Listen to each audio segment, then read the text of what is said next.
Okay, there's a lot of talk about bounce on wedges.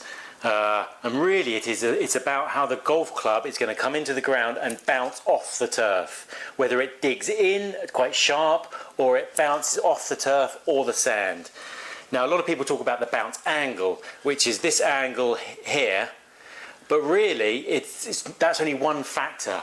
It's more about the bounce angle, the bounce width, the width of the sole, on the heel, the width on the back, how much trail edge is. There's a lot of information there, but we simplified it. We have our standard sole, which has a medium width sole and quite a sharp, relatively sharp bounce angle.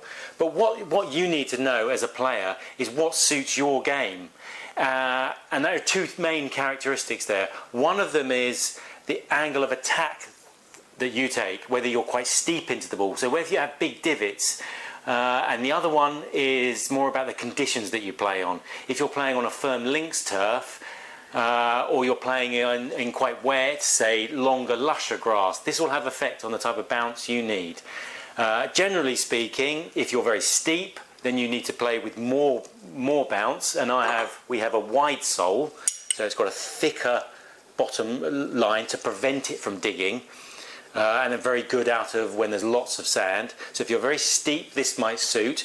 Or if you're playing in wet conditions or in lush grass where there's lots of sand, again, that might suit.